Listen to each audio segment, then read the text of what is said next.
Hello, everybody, and welcome to Pivot Point DFS presented by FanDuel on the Believe Network and a part of the Old Man Squad Sports Network.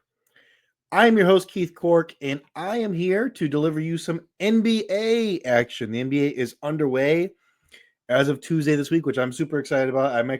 I'm recording this very late on Thursday night. Probably not the best idea in the world, as there was a football game obviously tonight, and then two basketball games, which I ended up watching most of all three of those games. Obviously a fantastic night for the sports fan in me, but I am a little fatigued. But I did take extensive notes for this because I know it's my first one. I want to nail this one. I know some of you are not really interested in the NFL, so you probably haven't been watching me in my NFL videos. But this NBA video should be more down your alley for the people that are already part of the Old Man Squad and follow Mr. Dan Besbros, who obviously does fantastic work. If you weren't here for my NFL foray, my first couple of shows here, which has been going on almost 2 months now, I'm going to start this a similar way. And then I'm going to show you guys, first and foremost, which of the contests I'm looking to enter. Now, for me, I have a couple of criteria that I'm focused on when it comes to, what contest I'm going to enter. I don't want to be managing 150 lineups. That's just not something I'm interested in doing, first of all. And second of all, I just don't have the time to do it. I mean, I'm going to try to follow the news. I have 3 kids, so it is difficult sometimes. Sometimes I have my hands full. I have to make swaps on my phone. I don't have time to sit and, run an optimizer for 150 lineups. For 2 hours before up till tip or whatever. So I do single entry or limited entry. For now, I'm keeping it kind of light on the NBA side. I'm only doing single entry. So I took a look at the single entries, and my other criteria is I want to be $100 less for my entry fee. I'm not a big baller like some of you guys might be. That's not me. So $100 or less for me. And I took a look at the kind of some of the metrics here. What am I looking at when I grade these things? I'm looking at the percentage of the people in the contest that are paid. Pretty simple to understand, right? If there's 100 people and 50 people are paid, that's 50%, right? Are paid. I'm looking at the rake. A little bit more complicated, but how much of the overall prize pool or overall money injected into the website is the website keeping, and how much are they passing on to the people playing in the game? I looked at the top chance to win the top prize. So pretty easy there. Just one out of however many entrants there are in the field. That's assuming, of course, we are all equal players, which we are not. I'm a shark. Well, not yet. I haven't proved it yet. I'm starting out even right now. I'm only up a little bit in the NFL, but I have been doing this for quite a while, and I'm pretty. I think I'm pretty a lot better than just the beginner. So, expected value. Expected value for this is always going to be negative for these contests. Is always going to be negative because there is a rake. Right? You can't have positive expected value if there's a portion of the prize pool being taken away for the contest for the website, which makes it It's a difficult sport, a difficult game to grind and make a buck on. So that's part of the reason that is the case. Big payday rank. So for me, I looked at how many times. So I want to play. Ultimately, I want to give you guys. I'll probably be playing most NBA slates, if not all. Okay, but in terms of shows I want to give you guys, I want to give you guys a couple of shows a week. So the NBA season, roughly all the way through the finals, runs about 35 weeks. So for me, a big payday, in my opinion, is a 70xing our entry fee, which gives us, we could play 2 seasons over twice a week with that amount of money. So that's a pretty big payday, in my opinion. And then 35x, obviously, I just said we're playing 35 entries, so that would pay for the entire season. So what's the probability of us hitting, a big payday? And what's the probability of us breaking even on the season with one fell swoop? That's important to me as well. These are GPPs I'm entering. I want to enter GPPs. I don't do cash. There is, with optimizers and all the information that's out there now, there's less of an edge in cash for you guys than there is in GPPs. You need to play GPPs. You need to aim to take down a big GPP. You want to get the big payday, but you got to do it smartly. You don't want to do those milli makers. Those are never going to be at the top of these rankings I'm doing here. You don't want to do the ones that have 100 bajillion guys in it, entries in it, because those are just really difficult to take down. You're not going to turn a buck on that unless you're extremely, extremely lucky. And if you are, then you should just stop playing DFS, because it's not going to happen again, and you need to just take that money and run, okay? So how do we play it smartly? We want to look at these contests. We want to see how they rank according to those metrics I just laid out. The two that I identified that fit my criteria that I want to target are the mid-range jumper and the elbow shot. Sorry for the squeaky chair, guys. This chair will not stay up either, so you will see me periodically dip down, which is really annoying. I sit in this for work also. It's really annoying. Anyways, we're going to move on. So the elbow shot and the mid-range jumper are the two that I told you it's a little late, so I'm a little loopy, are the two that I identified as the best contest here to enter based on those criteria. So that's what I'm going to be doing. So as you can see, the entry fees for these contests, $40 for one and $2 for another. So $42 twice a week. So that's $84 a week. And we're going to be aiming to take down, a big payday at some point. Hopefully that happens earlier rather than later, so we can feel good about what we're doing here. But that's what I'll be doing all season. Looking to see if I can take down multiple. We'll see if I can take down, a couple of these. Now, what's the probability of getting the first place prize? Chance to win the first place prize in these, less than, very, very small, right? Less than a percent here, and less than a percent here as well. So, it's a 0.1% chance there, a 0.05% chance here to win these top prizes. But the top prizes are, big paydays compared to what we're putting in. $2 to win 300 or $40 to win 5,000. You hit it just once, and you're really cooking with gas.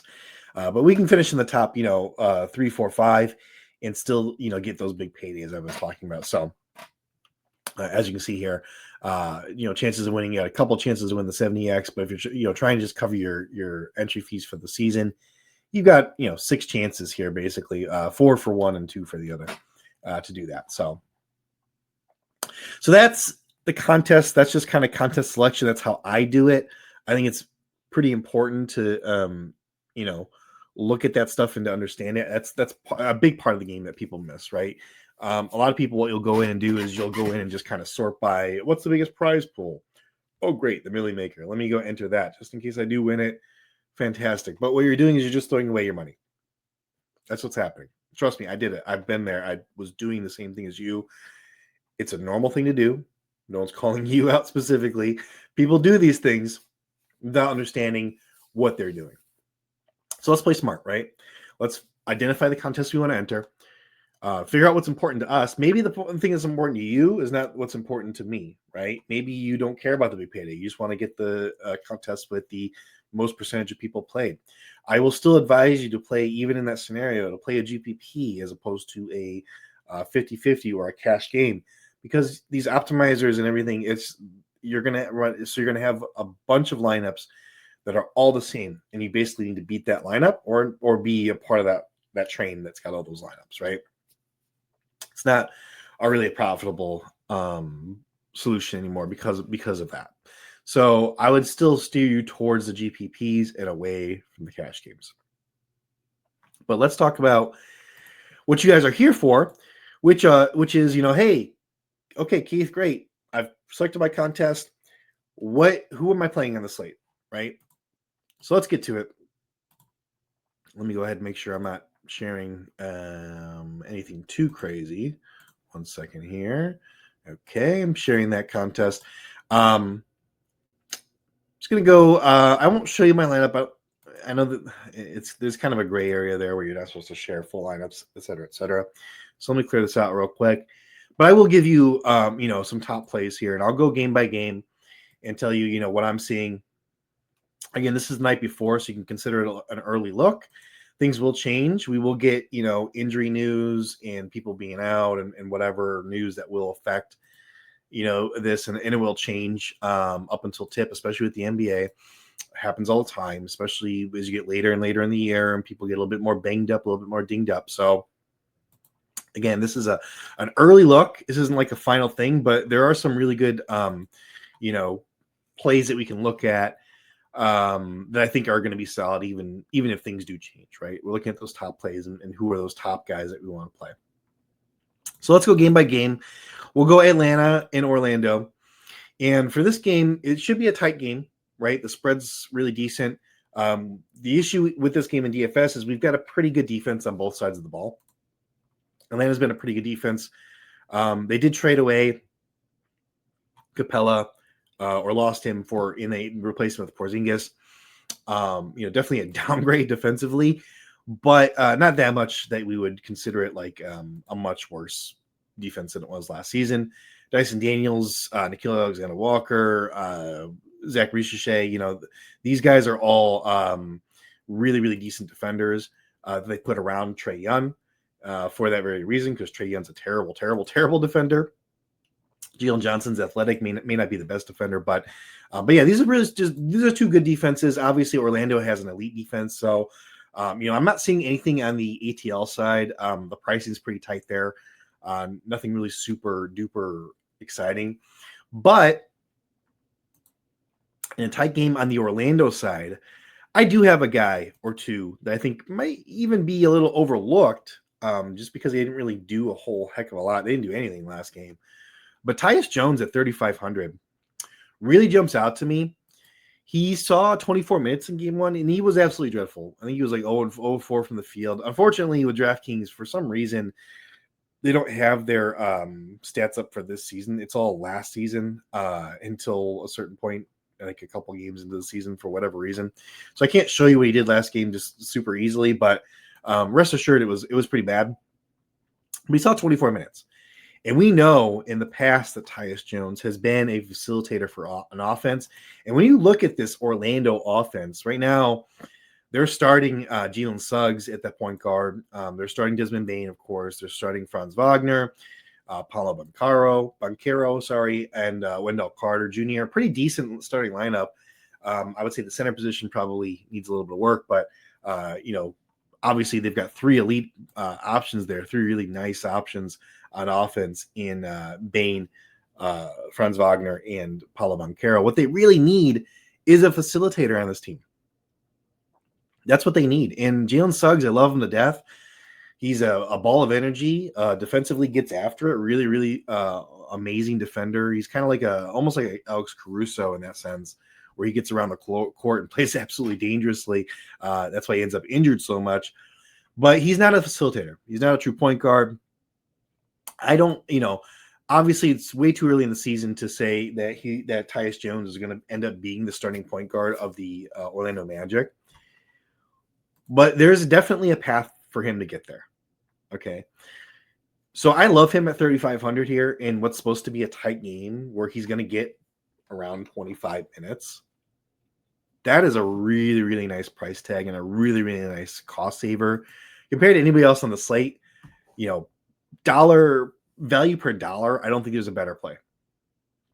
So I don't think I put him in my locks. I did not, but he's very nearly one. If you need, I would say he's at this point he is one, but I think value will open up where he's going to be a little less. It's going to be a little bit more dicey. So I'm not going to make him a lock, but he's very much borderline there. But yeah, Jalen Suggs is working his way back from a back injury that kept him out 2 weeks. As I said, plays that way. So I would assume that they're going to keep Jalen Suggs' minutes in check. Anthony Black still kind of developing, not really there yet. So I do think Tyus Jones is really, really strong. The other guy I like here on the Orlando side is Goga Bitadze. And he's really just, Wendell Carter Jr. still, every game he has to prove it because he just has not been amazing in his career. Obviously, as a Bulls fan, I'm well aware of his work. He's just very average, very, very average center. Goga Bitadze is a permanent monster. The issue is he doesn't get the minutes. He did see almost 20 minutes in that last game in game one. And really, he's just, one bad or a couple of bad, Wendell Carter decisions away from stepping into 25 minutes. And if you're, talking about 25 minutes at 3,800 for Goga Bitadze, I'm very, very interested in that. And if you look at the other side of the ball with Atlanta, Okongwu is a good center, and Porzingis is not really a center, but he does play the center position at times. I think Goga could have his way with this matchup. So those are the two guys I like in that game so far. So a couple of good value guys there in that game. It's going to be a tight game. I expect those guys to get minutes. Boston, New York. Let's talk Boston, New York. It's a 5.5 spread. 77% of the bets at the time of this recording are on the Celtics. Derek White, man. Derek White clearly, I was on his under. I'll say I bet his under. It was 19.5 points in game one. I didn't actually think I was looking good because at halftime he was absolutely awful. He was like 4 of 13 or something like that from the field at halftime. But he ended up with 25 points. And the point being with that is that he just kept shooting.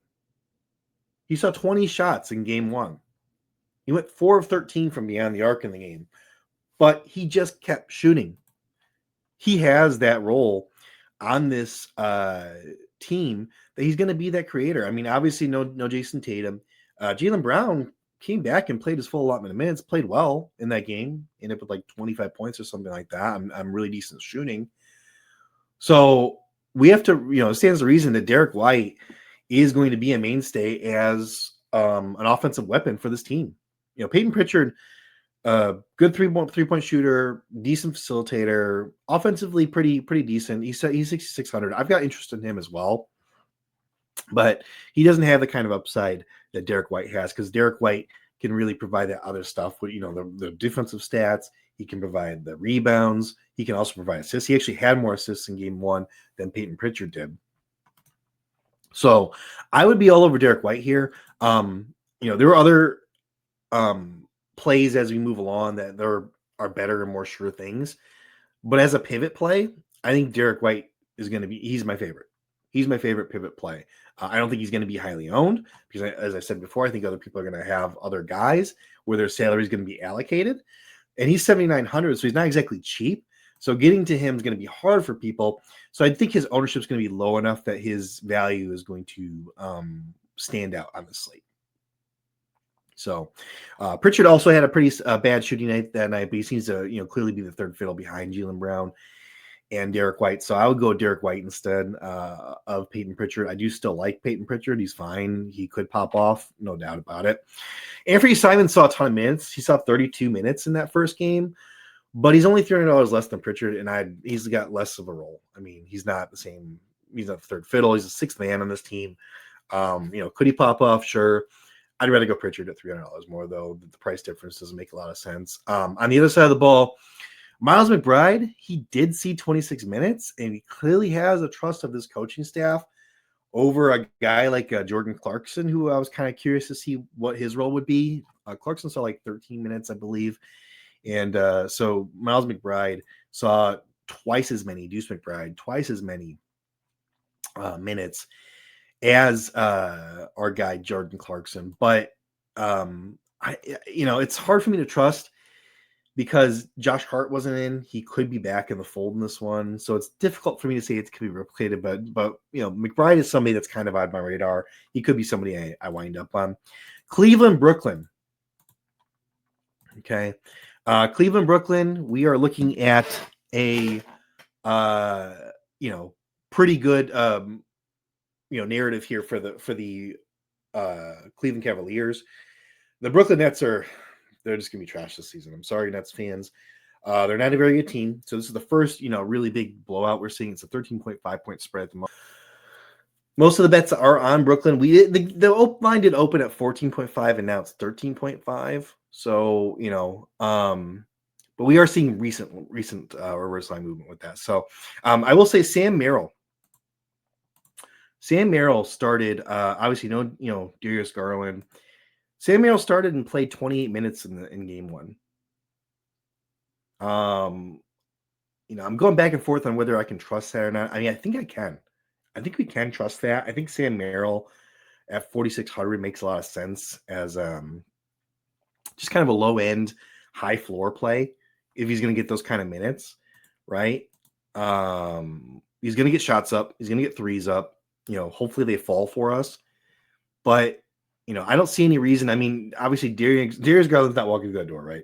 Darius Garland's not walking through that door. Lonzo Ball is interesting, but definitely a part-time player at this point with the very serious knee injury he had, which honestly, it's just impressive he's playing basketball again. Luckily, I think he was young enough that he can still do that, but he's not the same player. Let's not fool ourselves. I think he's decent, but more of a six-man type now. So it looks like Sam Merrill. I mean, it looks like it's up to him to really go in and be that guard next to Donovan Mitchell. So I see no reason why we don't go to him again. I think he's a fine play on this slate. Dean Wade also came back and had a pretty big role in game one. The only issue there is that DeAndre Hunter was out and he is questionable for this one. So if Hunter does play, there's no way I'm going to be playing Dean Wade. But if Hunter's out again, then Dean Wade's definitely back on the menu. You can definitely look at him again. I would say the floor's kind of non-existent with him because if he's not hitting his shots, he doesn't do a whole heck of a lot else. Whereas Sam Merrill, with the shots he's shooting threes, which gets a bonus on DraftKings. He can dish out some assists. I feel more comfortable with Merrill than Wade. I feel like he's more of a safer play than Dean Wade is. But I think Dean Wade is still a very reasonable cost-saving guy to go to.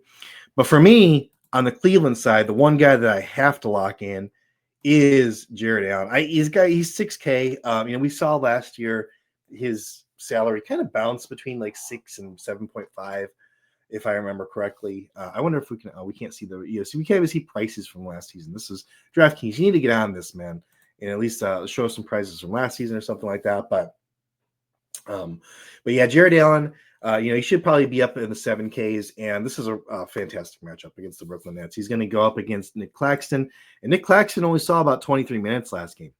And behind him, you've got Sharp, you've got Day'Ron Sharp, you've got Noah Clowney, you've got just guys that are not. I mean, I guess they're NBA caliber players, but they're not very good, right? They're not very good players. So I love this spot here. For Evan Mobley, too, 8,400. He's kind of an interesting pivot play as well. But I do think Jared Allen's really the lock just because of that price difference, because his price is just so low. I'm expecting a double-double. I could see him scoring, 15 to 18 points.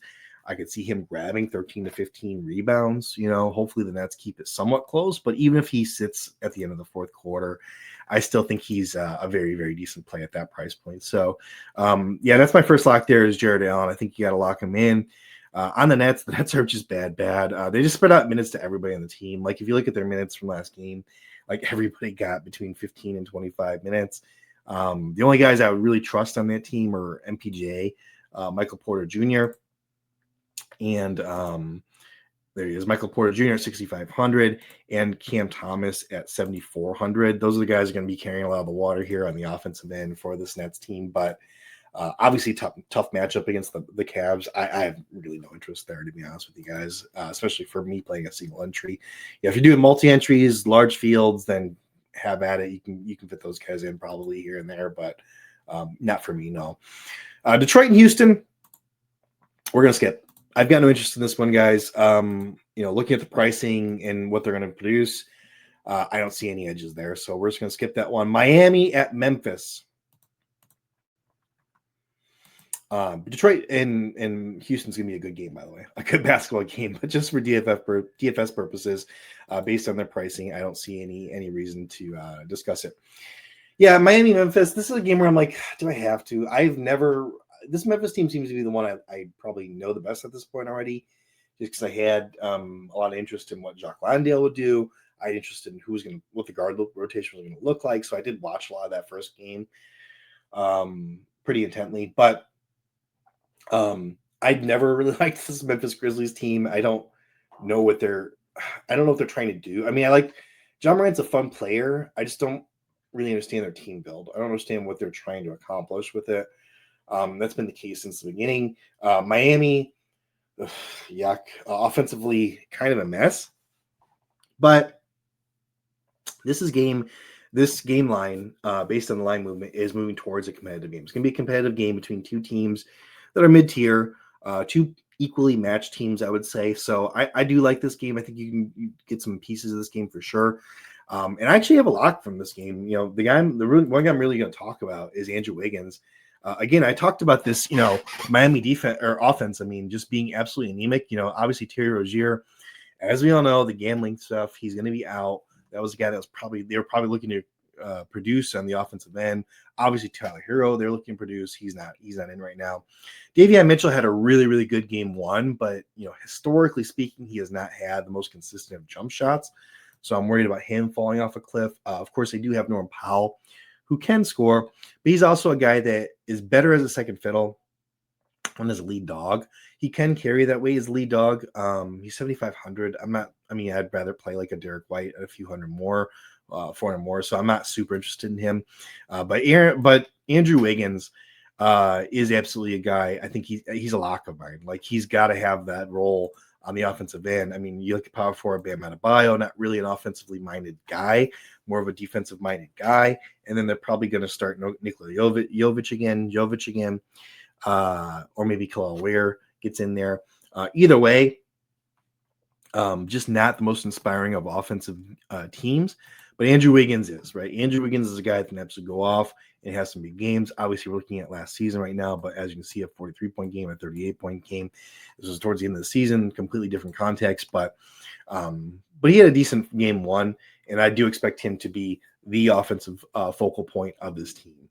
So I think, you know, in a competitive game where these teams are evenly matched, he makes sense as a guy that we're going to go ahead and just lock in and just, you know, get that safe floor at a really, really reasonable price. And the only downside to him is that he doesn't really do anything but score. So, you know, you can't really count on him getting a whole bunch of rebounds or a whole bunch of assists or anything like that. It's just not his game, but he should be the focal point of the scoring. On the other side, we've got John Morant and KCP questionable. So if one of those misses, one guy I would look at is a punt play is Javon Small. Javon Small and Cam Spencer got in there a bit, as well as Jalen Wells.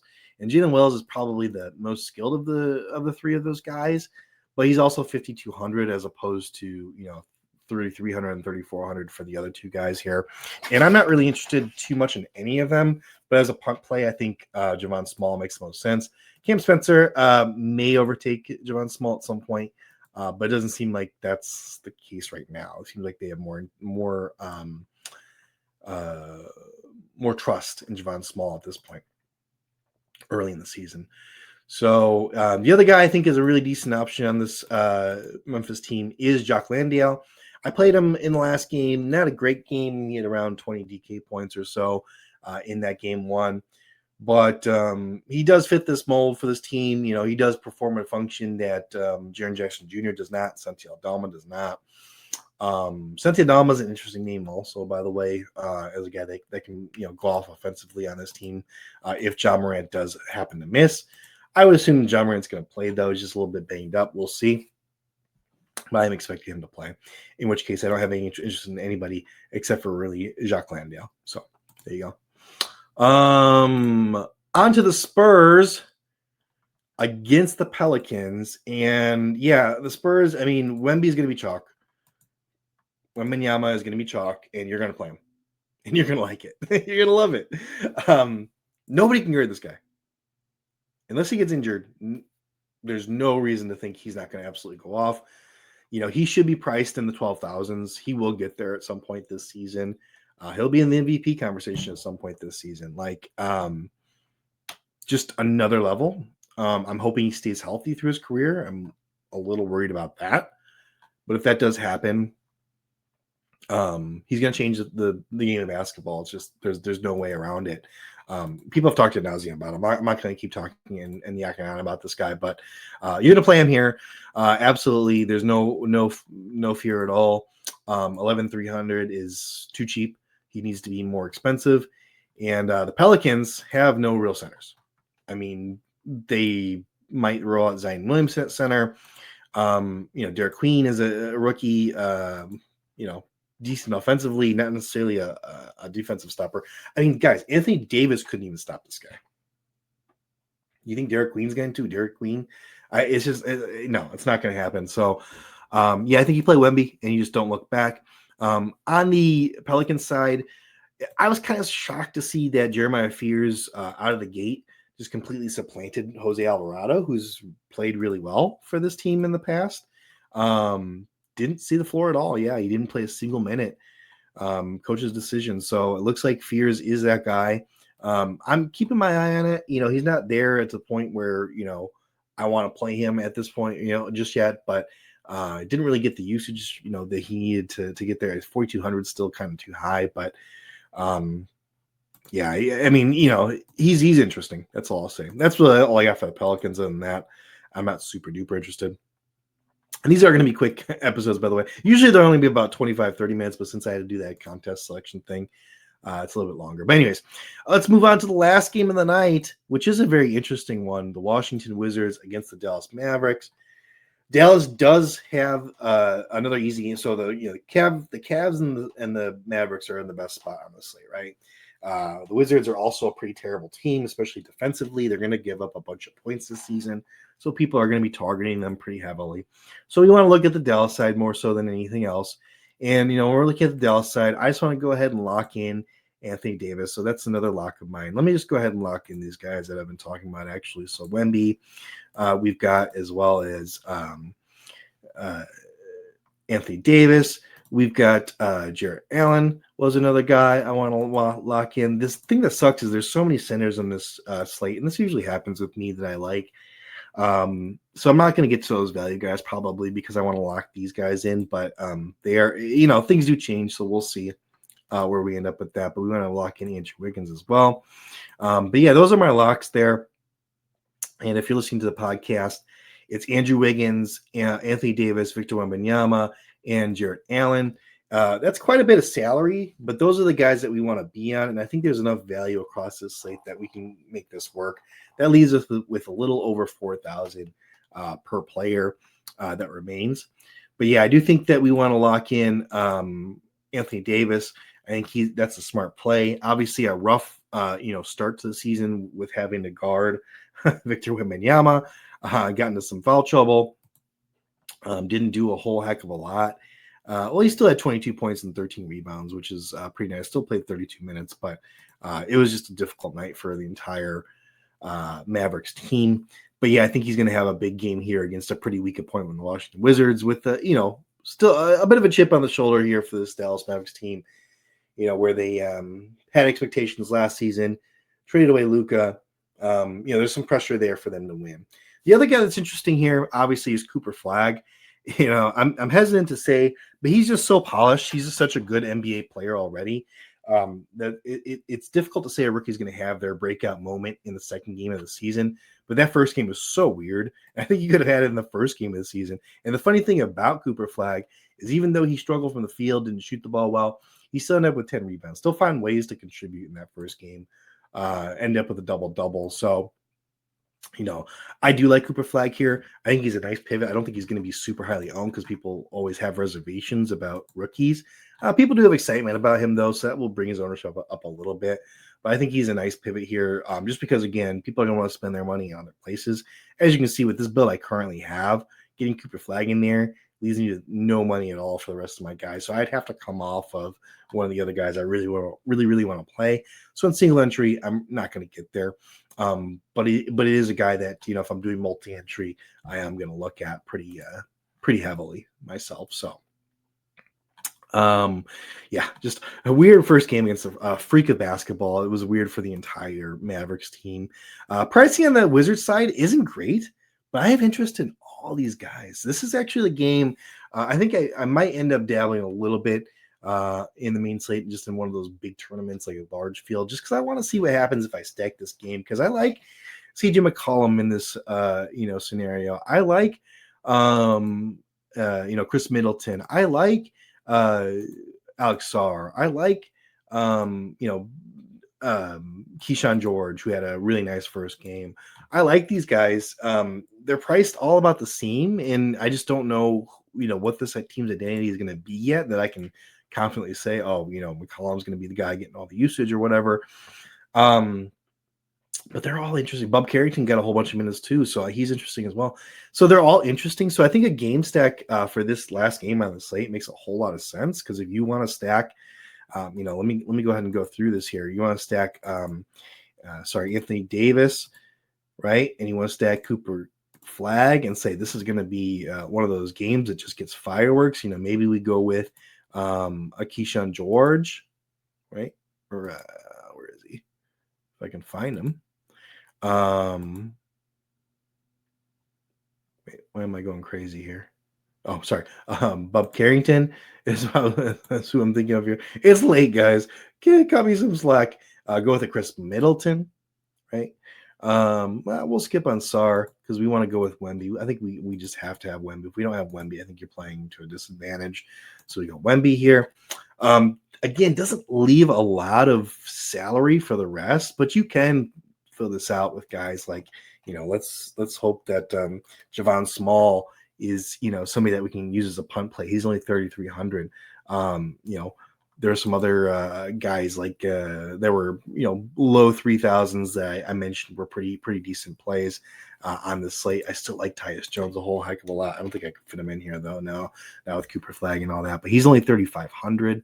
So, I do think you can make that work. Probably would have to come off of maybe Middleton and play someone else on the Washington team to get there. But you get the point. We can stack this game. We can make it work. And I do think that's an interesting one. So again, my locks for this slate are going to be Andrew Wiggins, Anthony Davis, Jared Allen, and Victor Wembanyama. And my favorite pivot is going to be Derek White. You have to pivot off of one of those other guys, maybe, spin down off of Andrew Wiggins or come off of Jared Allen and go with one of those cheaper centers, maybe. But you can get there to Derek White, and then Cooper Flag would be another guy I'd be looking at heavily with, a stack here. Maybe instead of, Anthony Davis, we just go Cooper Flag and we stack some, Washington Wizards against him. And that would be an interesting little stack as well with a bring back. So, all right, guys, that is going to do it for us, though. That is the first NBA show of the season. I'm sorry, I'm so tired and it's so late. It's up past 1 a.m. now for me. Well, that's fantastic. I'm going to be so tired tomorrow for work. But do follow me on Twitter at DataDrivenOMS, at DataDrivenOMS. I hope I was, gave you some insights here, gave you some good thoughts to go with. Make sure you do like and subscribe to the show. Make sure you like the YouTube channel if you're on it right now. Subscribe to it so you get all the notifications. Dan Bespris does fantastic work, obviously, and we can get insights from listening to people in all different fields: fantasy, gambling, DFS, blah blah blah. All of it intertwines and is related. So we need to make sure that we're paying attention to it. Even just people that are just talking about basketball and the X's and O's is something we should always be keyed into. So give me a like, give me a follow. Until next time, everybody, go get that money.